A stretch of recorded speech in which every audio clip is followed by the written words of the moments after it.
And we will start out with two young activists. Now it's about the next generation and their keynote, Architecture and Activism, how to actually make an impact. So despite their young age, our next guests, they are very experienced when it comes to activism, how to make change happening. So the first one we will hear from, that would be Nyasha Harper-Michon. And Nyasha is a self-proclaimed activist, as she calls it, not an activist, but an archivist. And she works as a business developer at UN Studio, an international architectural design studio. And she also teaches at the Amsterdam Academy of Architecture, as well as the Technical University of Delft. And she is quite a cool young lady. You know what? Bonus info, she is here in Copenhagen with her two twins, 5 months old. I think that's pretty cool. So please, Nyasha, you have the floor.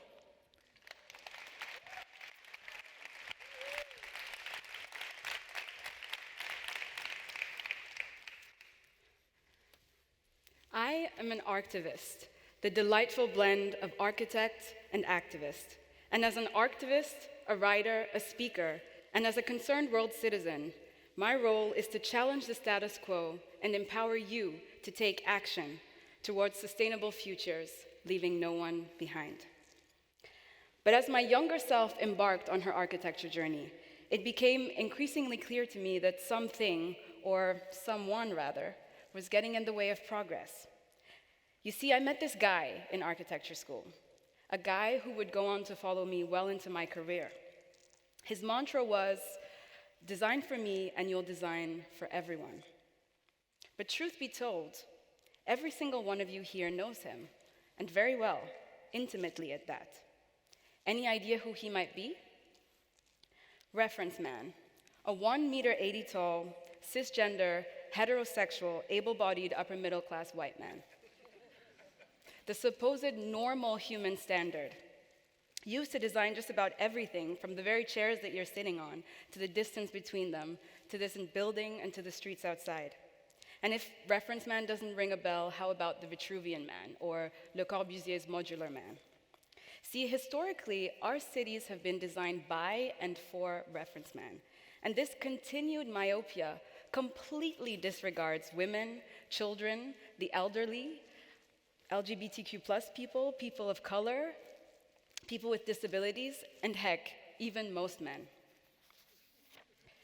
You see, he's the reason that us women can't find public toilets when we're out, for example. Or the reason our wheelchair-bound can't easily access a great deal of our public buildings. Or the reason that our elderly stay at home and inactive for lack of shaded places for them to rest outside in the summer. Or worse yet, the reason that I learned at a young age to walk home alone at night, alert as ever, with keys sticking out of my fisted hand. And this inequality is baked into our built environment. Our streetscapes, too, are shaped around reference man and his lifestyle.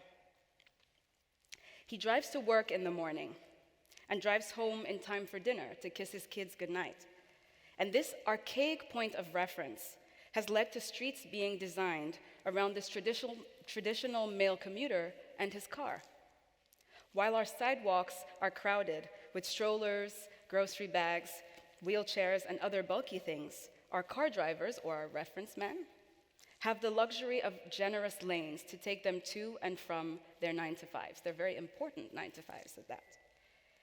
But gender disaggregated data shows that men actually travel almost double the amount of distances by car versus women. Women are more likely to walk, bike, take public transport. And that's just looking at women. So why don't we take a much more inclusive approach to design and design for women and everyone else who uses our streetscapes? Our streetscapes should reflect the vast diversity in terms of age, culture, socioeconomic background, able-bodiedness, and so on. But the demonstrated success of shared streets goes far beyond having no cars or safety and lowering emissions. But it shows that the excellent design solutions that arise from thinking beyond reference man. Now, reference man is also the poster child of industrialization and urbanization, boasting an urban lifestyle completely at odds with nature. So going beyond reference man and ditching him entirely means going from people-centric to life-centric. We all thrive when we integrate plant and animal needs into our urban and architectural design processes. Birds, bats, butterflies, and bamboo grasses shouldn't feature only in our visualizations to win competitions. They should also actually form an integral part of our buildings and our built environment. The result is a healthier, biodiverse, and more livable city. I mean, who doesn't want that?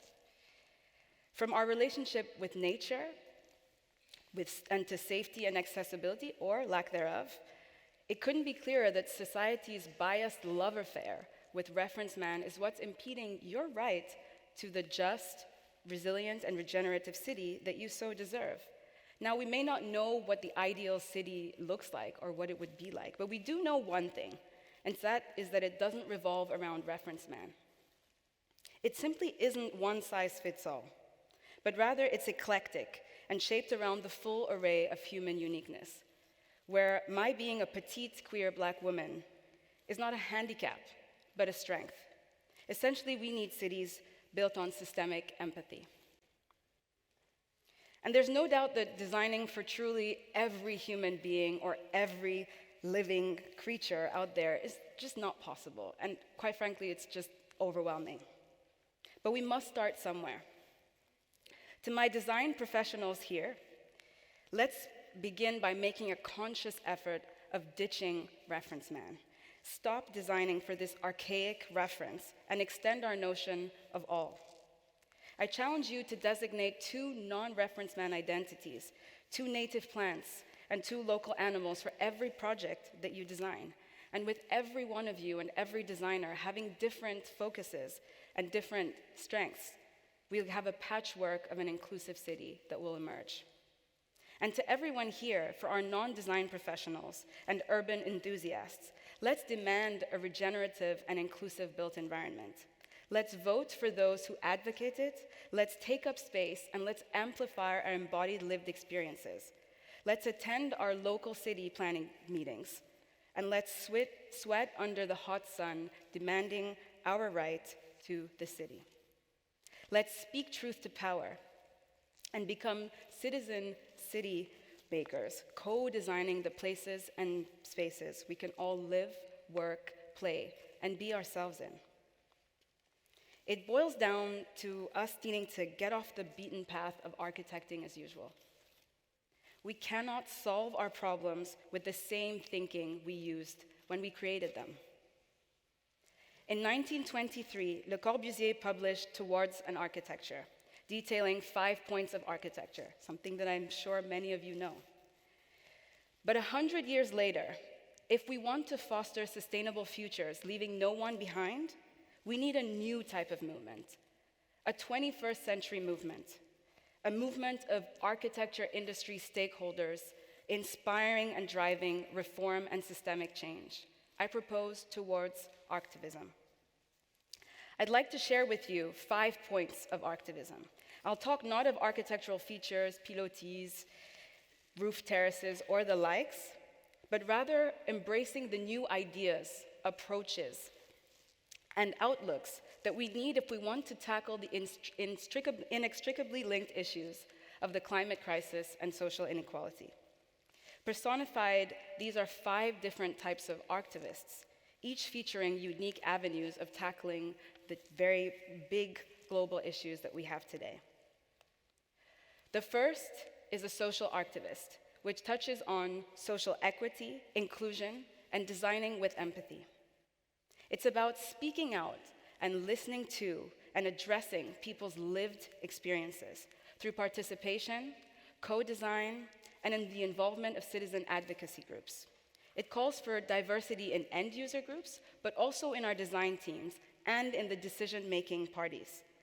The social activist envisions a future where the definition of good or great design starts with ditching reference man and designing with, instead of for, people. and all people at that. Second is environmental activism, which focuses on environmental and ecological strategies, designing with nature. With buildings and construction accounting for nearly 40% of energy-related carbon emissions, a large part of the solution lies in resynchronizing our natural processes with how we design, build, and operate our buildings and the built environment. Nature-based solutions, biomimicry, and design systems inspired by biological processes hold the key. The environmental activist envisions a future where smog-eating facades purify the air. Rewilded spaces offer children neighborhood safaris, and the city surfaces are adorned with energy-producing solar cells. Third is a circular economic activist. This is all about championing reuse and designing for disassembly. The built environment consumes nearly 50% of the world's natural resources. That's a whole lot. As we move from a linear to a circular economy, keeping building materials in use indefinitely is very important. As designers, that means prioritizing adaptive reuse, design for disassembly using dry connections, material passports, and seeing buildings as material banks that we can draw from. This extends our buildings' lifetimes while preventing asset depreciation. The circular economic activist envisions a future where building parts migrate through cities, just like people do. These parts can be disassembled, traded, reassembled to create new structures that adapt to society's changing needs. Fourth of five is the technological activist. This covers designing with new technologies to help solve all of these global challenges. Although slow to catch on to the technological advances of today, the building sector has a lot to gain in this digital era. How might 4D printing help bolster resilience against natural disasters, for example? Or how can artificial intelligence help to improve urban well-being and safety? Abundant and regulated data can empower our designers to make informed decisions, to test, to model, to iterate, and to future-proof our building processes. The technological activist envisions a future where the built environment is constantly adapting and evolving with technology and data. Last but not least is the entrepreneurial activist. This is all about redesigning the architecture profession and the wider building sector. It's about using that same creativity and design thinking that we use on the job every day and applying it to wider sector issues and to our profession at large. Can we develop new business models, shifting from selling time to offering impact or generation services, for example? Or can we boost scalability to form architecture as a product? Can we foster ways of working around deep collaboration and action across the entire building value chain? The entrepreneurial activist envisions a future where the sector fragmentation is overcome through deep cross-sector partnerships, collaboration, and communication, accelerating regenerative built environments for everyone, everywhere.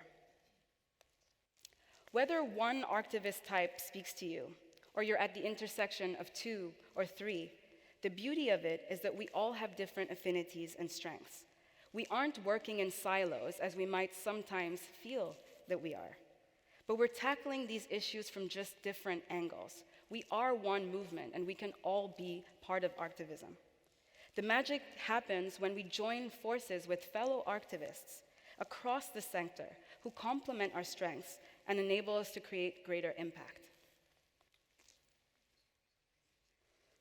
That's how we'll be able to transform the way that we design, build, operate, deconstruct, and value our built environment. You see, architect may be a protected title for a select few, but activist, that's yours to claim. So embrace it and claim your role in shaping the activist city of tomorrow, and claim your right to that city. Thank you.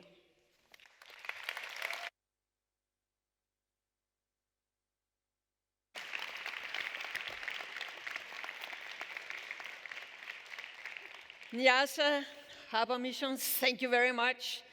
I hope you got the message. The message was that you must redesign the architecture profession. No more, no less. Quite a task there. And we will have more time to discuss how actually to get there. But before that, before we start the conversation, we will now hear the second pitch. And there we will hear from H.Y. William Chan. He comes from down under. William is working as Lord Mayoral Councillor in the city of Sydney, where he is the youngest ever independent politician elected to a public office. So when I sort of looked up his CV, quite an impressive CV, Forbes, for instance, called him a game-changing leader who aligns city making and policy making. And Mr. Chan's ambition is to change, as we also heard from Nyasha, with citizens, together with citizens, not against citizens. Before you listen to Mr. Chan himself, just watch his video. Greta said, how dare you? I say, do you dare? Do you dare to fight for a sustainable future? Do you dare to lead for our generation? These are the questions I asked myself when Lord Mayor Clover Moore invited me to join her team for Sydney. I'm an architect, surf lifesaver, and a first-gen migrant. I know the challenges our generation face seem really massive. It's hard to know how we can take action and create impact. But you know what? We're not going to give up, and we're not alone. Clover Moore is a trailblazer. Under her leadership, our city is future-focused. Clover champions climate action, social innovation, and housing affordability. She's fighting for young people, our nightlife, green spaces, skate parks, the creative economy, and the COVID recovery. But it's rare to see young people have a seat at the table. That's why I've dared myself to run for council so I can represent our voice collectively. And I want you to join me. This election, vote Team Clover. The time is now for our generation to dare to lead together.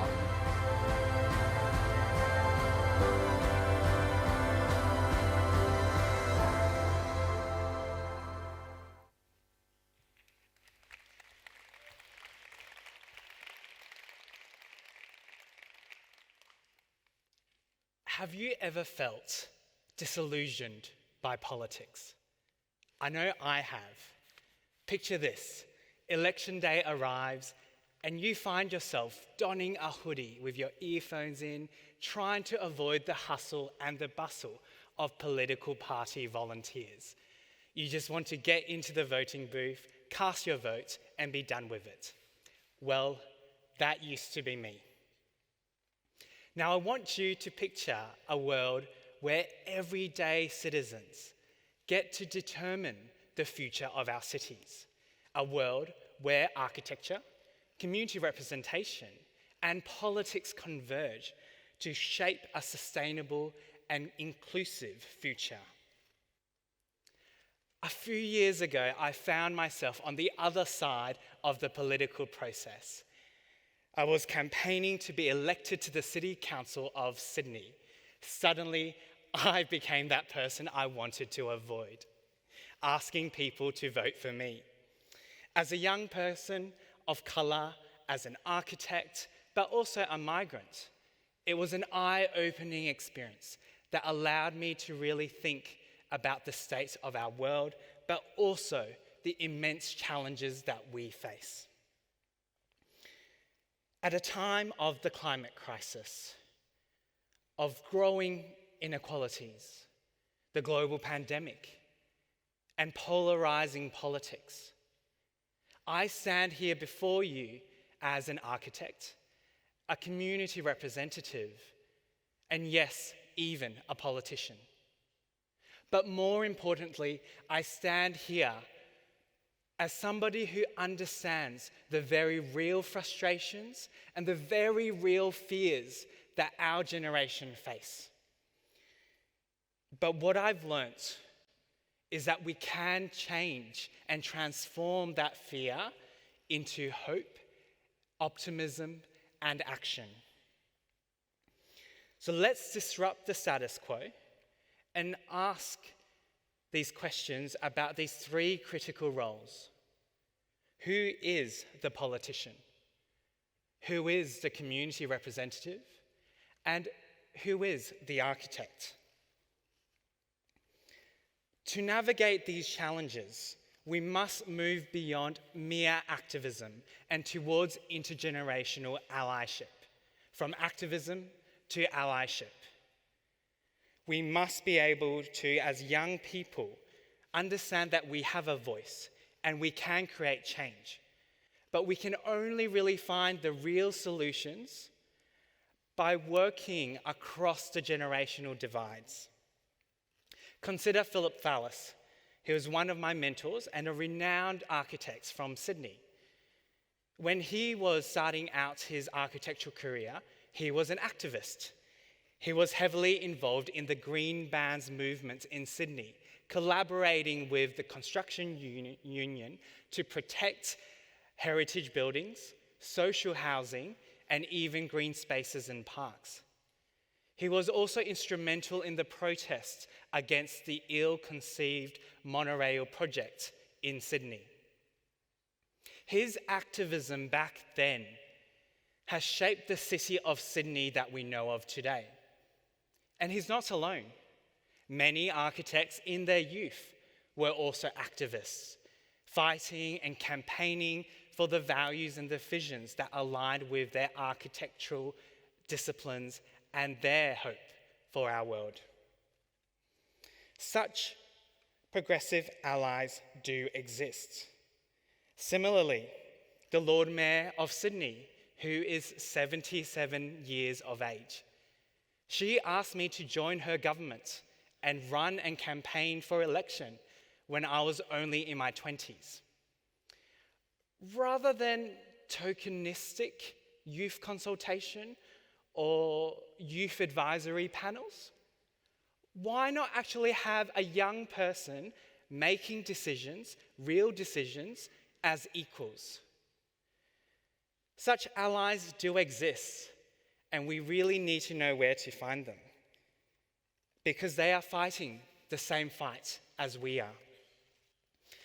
And according to the World Economic Forum, Gen Z will take on the place in society as politicians of inclusion.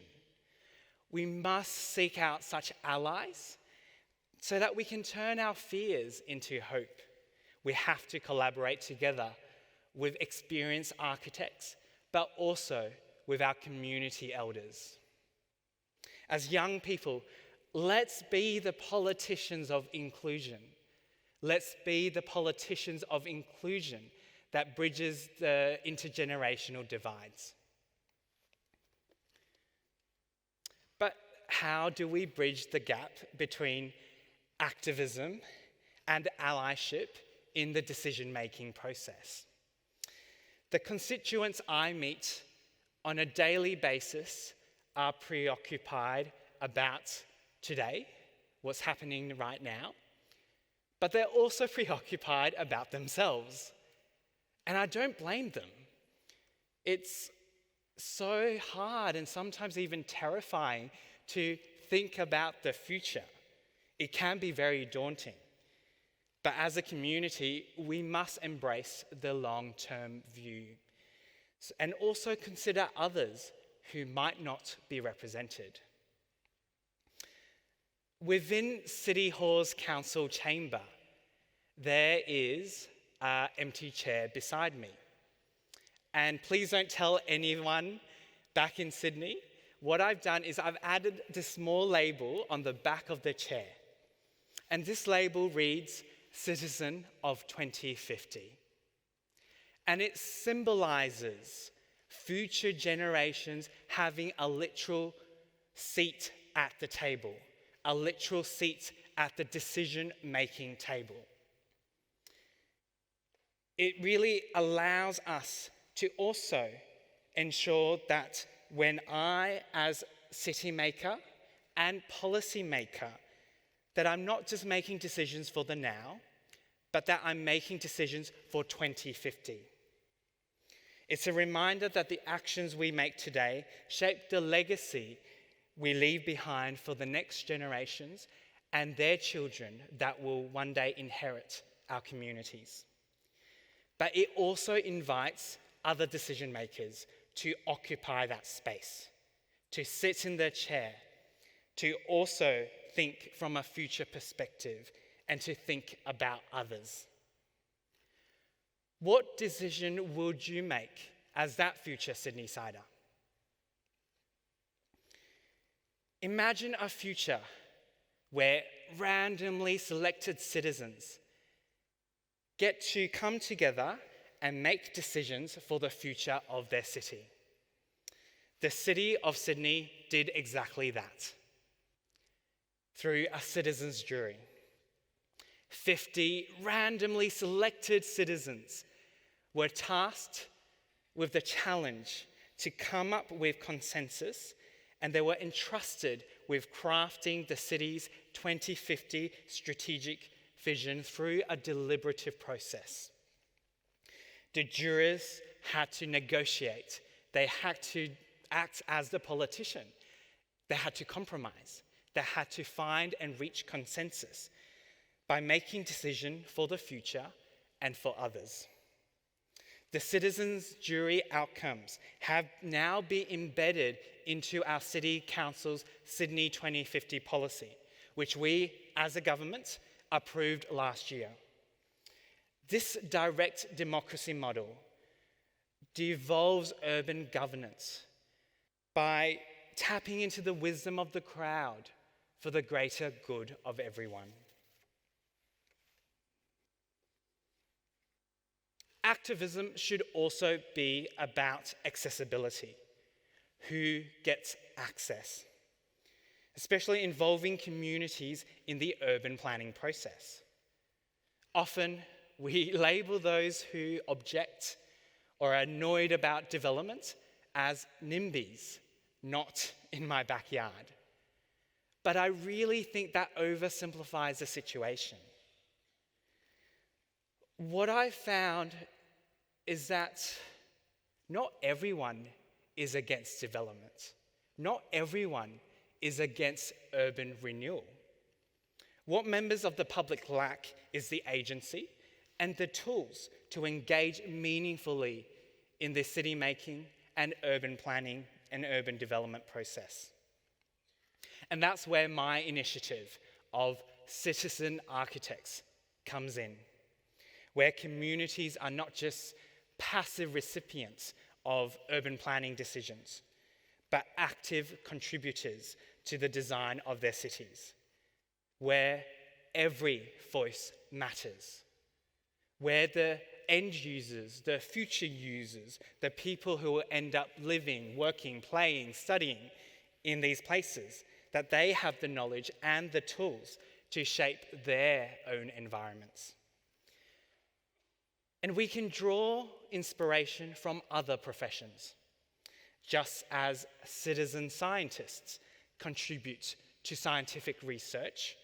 We need citizen architects, local, everyday people who have the tools to meaningfully engage with the city-making process.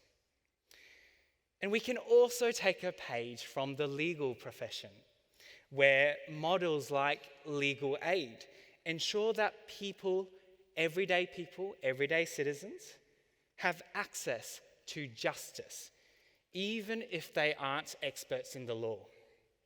By working with young architects, we can provide case support to residents on the urban development projects that they face. Imagine architects sharing their expertise, guiding our citizens to understand design excellence and the different social outcomes that different architecture solutions will provide. By doing so, we can bridge the gap between the profession and the public, fostering a culture of collaboration and shared responsibility. It's where everyone has a stake in the future of their cities, and not just property developments, and developers or the government. As we face the daunting challenges of our time, let us remember that we are not alone. We have architects, community representatives, and politicians. And we can redefine in our community who gets to play the role of an architect, how we become representatives of future communities. And as young people, how we can be inclusive politicians that treat other generations with equal, but also as allies, rather than to divide. My vision for our future cities thrive on the collective wisdom of its citizens. Let us empower communities with the tools and the knowledge in decision making so they can actively participate in shaping their built environment. And let us embrace intergenerational allyship, bridging the gap between activism and action. The future is up to us. And as I said in my election campaign video, now's the time to dare to lead together.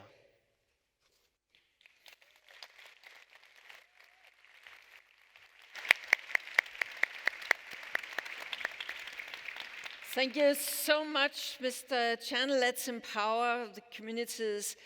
I don't know about you, but I understand why Lord Mayor of Sydney wanted to have him on her team. So thank you very much also for reminding us that politicians actually come from somewhere, normally because they also want to do things for the good. The problem is they do not always agree what the good is, but they have backgrounds and want to try to work to the better for society. I thought it was interesting that both of you use different expressions. Nyasha, you said we should break away from business as usual, and you said that the status quo must be disrupted. And then you had this call for intergenerational an alliance between the generations. And I wondered, Nyasha, there are so many of the young activists, climate activists, for instance, you see for the time being, they give up hope in this intergenerational thing. Things are too slow. They don't believe too much in the representative democracy. It takes too long. How's your feeling about what you heard from Mr. Chan? Have you the same feeling that we can do this together, but also young activists must reach out to other generations? Yeah, absolutely. I think that it's great to see intergenerational collaboration or allyship. I mean, it's the only way that we're able to really move forward and make any type of actual impact. And of course, there's a lot of, I think especially Gen Z, really want to make a lot of change, and they're realizing, our house is on fire, we need to do something now. And I think that generation is very much in the here and now, not tomorrow feeling. And with more years, some of our older generations are thinking, okay, but let's think about things, let's think it through. And I mean, there's wisdom on both sides, I think. In some points, we are in a climate emergency, so we do really have to get going with lots of these issues. But I think it's important for us to collaborate between generations, between the sector, as I talked about cross-sector collaboration. I think a lot of the time we feel that we're working in silos within the profession if we're dealing with different topics, or engineers here, or public sector, private sector. It feels a lot like we're working separately. Same with the generations, but really we all want some of the very same things. We're just approaching it differently. So we need to make that bridge. And so allyship, this aspect of coming together is what we need if we want to make any sort of real change. And I can see that you basically agree, William Chan, but it's just, how do you have some examples of something where you really could, now when you came into this office, you could change things, you could do some of the things that ideally you want to do. Do you have some examples? Absolutely. I came into this role because I was asked to, invited by the Lord Mayor of Sydney. And I have always hated politics. I've never loved politics at all. And suddenly I find myself being the politician. And it was really a strange kind of dynamic that I had to get used to, because at the end of the day, it is really about bringing on that change. I've been activating and being an activist and protesting in the climate space through the Australian Youth Climate Coalition 15 years ago, participating in a lot of this kind of movements for young people and learning more about what's happening and the science behind it, and trying to really influence decision makers and people in positions of power and leadership. And that generation all of a sudden is now having that seat of making decision.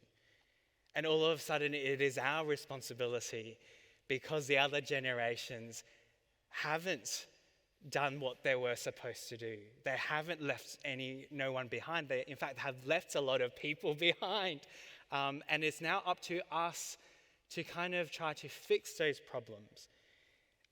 And yes, I still think a politician and politics is still a dirty word that I don't like describing myself with.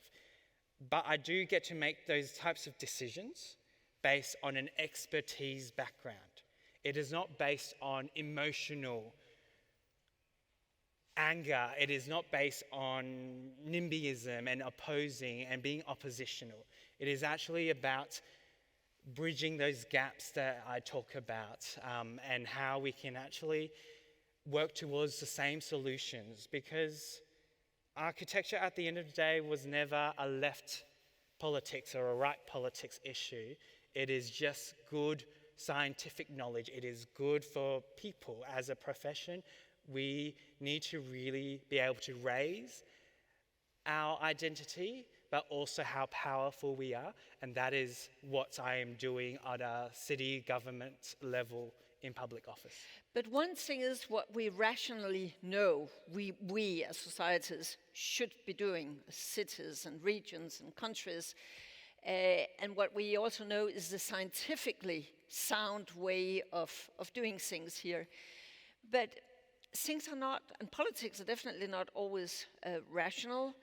Then we wouldn't be where we are right now, I guess. So Nyasha, I just wanted this, going across silos, working across different walks of life, public-private partnerships, work together between generations. We can all sign up to that is what we need right now. How can we do it? And how can we do it a bit faster? Because each of us sits in our respective silos. What is your experience there? What works when you want to fast forward things? I think doing things differently than how we've done them before. If we continue to do things exactly as they are, then we know what the result will be. It will be exactly what it is now. So first, it's also a bit of experimentation. There's no one right solution, but I think it's also about being open enough to try different things. Like with William here, who's been asked to be a part of the public, of the mayor's political party, and I think it's really great to see that he has a real seat there. And like he said in his talk, that it's not about just having a discussion with him or having a discussion with younger people every now and then to kind of check a box. It has to be very intentional. Yeah. So the real work happens when we really put actual resources towards doing this, when we invite people and we actually give them an opportunity, not to just raise a concern and then we say, okay, concerns were raised, we can go away, but we actually want to hear and we want to listen. And in architecture, we have a lot of participation. I mean, lots of different countries are now putting it as a must, that you must talk with citizens, you must involve them in the process. Now, how you do that is where we still need we still have a ways to go, because you talked about NIMBYism. Sometimes there are a certain demographic that is often there at these moments. Some of these meetings happen during the day, so that takes away a lot of people who have to be at work and so cannot participate in these things. There's people who tend to be from certain socioeconomic backgrounds who come to these types of meetings or who are there to raise their voices. You need to go beyond that to seek out people where they are, recognize certain types of people are not a part of the discussion, and so it's not just about, having a meeting and saying we're having a meeting, those who come will be those who are heard, but going after people who aren't normally heard, so knocking on doors and going the extra mile. It's important. I think it helps to also, for a development to succeed, you need to have buy-in. So I think just from a perspective of getting the project to actually So you've been through that process with trying to literally knock the doors in order to get a different crowd for a citizens' town hall meeting than you would normally have. Exactly. And getting different types of perspectives and hearing things that you wouldn't necessarily hear with the same old ways of working. So it's about going that extra mile, and sometimes it's trying things, sometimes it might not work, but being open enough to try it. And I know that we're dealing a lot of the time with deadlines, with small budgets, so there's also a time part of it where you have to do all these things but also get a project done. So it can be difficult, but trying different things out, and so then working with how you work on it and working with stakeholder management groups that help with this process is usually how it works to be able to get it to really work. There's also a deadline in terms of that urgency that Gen Z understands, because this generation is very much all about the immediacy and instant gratification. But we can also turn that in terms of all the positives, in terms of they are demanding solutions now. They're not waiting for people to tell them that here you go, you have permission now to design and tackle these challenges. They are actually being very entrepreneurial, values-based. And Nyasha talked about representation and the need for representation and how we accelerate that. And I think even as common now, I'm constantly thinking about who is not represented in the room. Who got to afford to fly to Copenhagen and be here to have access to this, right? That's what privilege looks like. Absolutely. And acknowledging privilege and acknowledging where we are makes a difference. When I get invited to speak or present, I always look at the other panelists. And I've said no to opportunities where I said, actually, hang on, we need an Australian Indigenous person with expert knowledge representing. That's who you should be talking to. We should be listening to those people who have tens and thousands of years of knowledge on how we can combat climate change and how we can respect our country and the land that we are on. And I think allowing that in terms of how we think about our space that we occupy becomes really critical. Yes, it's about, the connection to other generations, but it's also about who isn't here. That was core of your statement, Nyasha. I think where you really spoke about diversity. I mean, all the groups and segments that are not often represented when decisions are being made.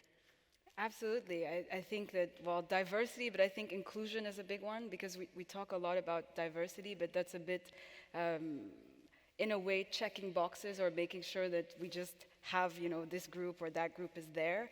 Is their voice being heard? Are they able to participate in the discussion? Are they able to feel that their needs are being taken seriously? That's a different question. And I think that in a lot of the work that's happened, sometimes we stay at the diversity level, so it's just being there, but that's really not enough. I use an anecdote always of an architecture day that happened in the Netherlands, where I live now, where people come together, architects from across the country, and it's a networking sort of day. And the representation was 50% in terms of women and men. And there was a keynote presentation, and he had a little ball, and he was throwing it around. There was a mic in there, and people could participate and ask questions. And of the 9 people that spoke, how many were women? 0. And I think that in that room, no one is thinking, oh, the women there are not like, we're completely, discriminated against. This is a horrible room. I don't feel it. That's not necessarily how the feeling is at that moment, but it speaks volumes that no women spoke in that room. And that really speaks to inclusion as opposed to diversity. Diversity is just having the numbers there, having the people there. It's already something, so I don't want to... So it's also the culture and the but way... it's about creating a culture, an environment that is conducive to people being able to participate, feel themselves, feel that they can be themselves, and going the extra mile. But William Chan, I would like to hear from you. I'm sure the audience also could be interested in how did you then really make this more inclusive? I mean, you described the deliberative democracy, and you have tried some different ways of doing things, but you also talk about instant gratification. And I mean, if there's something that you do not get, for instance, in a democracy like a city hall there, it's instant gratification. It takes long time, it's long processes, and as Nyasha also says, often it's the same people, the same kind of people that will show up. How did you work with people who would normally not pay interest if you called to a normal town hall meeting? It is tough. It is so tough to engage in a way that really attracts a new generation in terms of something that is seen as very boring, something that is seen as, it's not going to impact me, especially because with local government, even though it's the most direct level, and also bear in mind in Australia, where one of the rare countries that has compulsory voting, is mandatory to vote, and after voting you get your sausage sizzle afterwards, which is always a highlight of the day. But it is very tough, and I think there is a movement now. So I'm an independent. And in Australia, we've seen even at the federal, the national level of politics, more and more independents, especially very inspiring and very empowered women running for politics. Because politics, similar to architecture, we have a gender problem. And we still have a gender problem. We still have an inclusion problem. But we are now seeing people running as independents, not as with big parties, but really just representing their community and doing so with agency, doing so having a genuine voice, and you see communities voting for them. Similarly, we can actually have these kind of inclusion very much embedded in policy.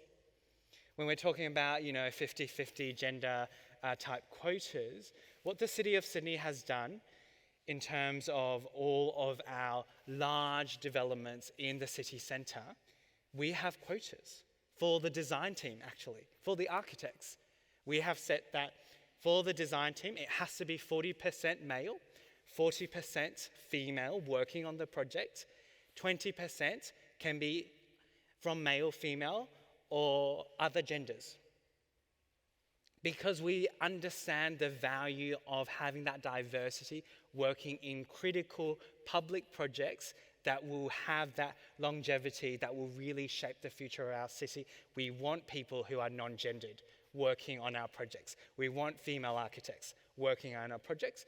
And we set the policy so that happens in terms of developments.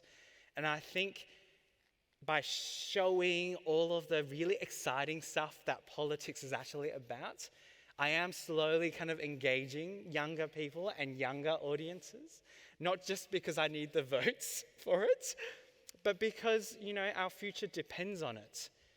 And I think my ambition actually as an architect now turned politician is I want the next generation to say, I want to go to architecture school. I want to study architecture. Not because I want to become an architect, but maybe I can one day want to become the mayor of a city. I want to make those decisions based on design, based on science and environment, and actually do this work of really shaping and designing that future. I would like to ask you, Nyasha, you are now based in the Netherlands. It's one of the areas in Europe where we would normally be relatively progressive progressive on some of these agendas. On the other hand, it's also an area like in the rest of Europe where now you see tendencies of polarization. People thinking that farmers being very unhappy, suddenly the change becomes very tangible. So how are you working with that in order to avoid these polarization tendencies to take on too much? Well, that's a big question. I think, in general in the world, polarization is really, it's growing because of the climate crisis, and that really affects social inequality, and there's a lot of, blame, and because we're dealing with a lot of issues in the world. So this is kind of why this is happening. And your question was, how am I dealing with this? No, it's more like how, when we want to include people more in this, democracy often is slow. Our societies, our political structures work slow. So there is a tendency that some of the young people, for instance, will get really impatient, and others would say, oh, I was not prepared for these consequences. How to deal with this span of different interests? I think the main thing is to come from empathy. And I talk about systemic empathy. We need to be much more empathetic. It's very hard when we're faced with someone who has a very different opinion about something, and we tend to then be biased towards that person, have lots of thoughts about them and their incompetency or whatever it is that we're feeling. But I think that we need to try to understand the underlying issues, why people feel things, even if they are sometimes very hurtful, very hard to deal with, but to try to understand that people are people, we're all human, and dealing with it from an empathetic perspective, I think already helps to create common ground. And that's what's important, is creating common ground, and then we can deal with things together, and we can address the issues that we're dealing with, as the bad guys, let's say, as opposed to either person or either peoples or whoever being the person or the peoples that we should be against. The issue is the problem. So we should address the problem and not be against each other. But to be able to do that, I would say empathy is what we need to be able to find common ground. I think that's so hard in terms of the response that I get from the community, because you can never make decisions that will satisfy every single person. I mean, I've been trolled on social media, since being elected. And I've only been elected for a year and a half, so I'm still quite new to this gig. But it's tough when people use emotion against you. And it's hard to try to really understand how you can empathize, or how, when really they in some ways there has to be both ways.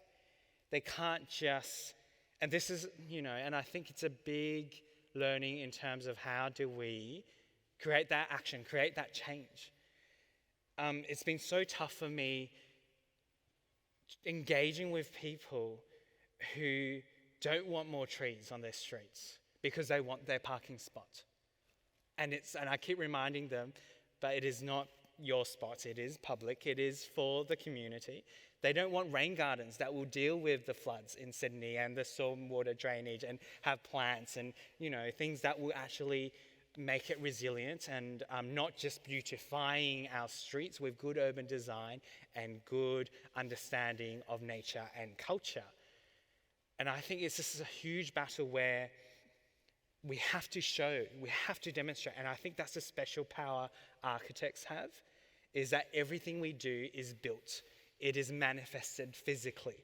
It is the built environment. It is not a policy that ends up being on a shelf somewhere that no one reads when there's a change of government, a new politician comes in, and everything is forgotten. What we do is long-lasting, and we should do it well. But once we do it and actually have that urban transformation, the community understands it. We have to show them how we can live in the future right now. But we have to do it step by step. So it's very much in line with what we heard Bjarke Ingels say before about this, making it attractive, having attractive solutions to show to people, because else it becomes some distant things that people cannot see themselves in. I know that the Lord Mayor of Copenhagen was here this morning, and I'm sure that she can confirm what you just said, that to take away parking lots for people, then it gets really, really challenging. So I just wondered, Jan, how your colleagues in the City Hall, now when the investors come, they have their projects, very much business as usual, maybe projects.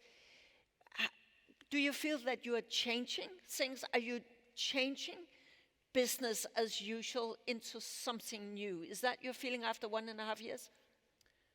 I'm lucky that the Lord Mayor of Sydney, from the video, her husband is an architect. She really values. So that helps when the mayors are married to architects. Yes, that helps. exactly. Okay. So as future architects, make sure you marry a politician and influence them. Look, I think it's really about how you can really understand the types of design excellence that's there. And I think a lot of community representatives or activists are doing incredible work, and they really understand how it happens in City Hall. But it is the same people. I get the same emails from the same loud people. And it's really up to me to go into my community in search of those who might not know how to access me and that decision-making process. And sometimes I really feel the urban planning process in terms of legislation policy has been designed by an old white man to make sure it is completely excluding everyone else. It is such an exclusive way to understand that access, and we need to change that. And I think having the opportunities to be part of politics and decision-making where you can actually rely on experts as well as the community. Not only the community, but the experts, and that's something we do at City Hall because we bring independent architects in to make those decisions on new developments. One of this example is the planning agreements, voluntary planning agreements. And the session that the City Architect of Copenhagen will be running during the Congress with other city architects will talk about this. But in Sydney, we allow developers to actually pitch public benefits as part of their projects.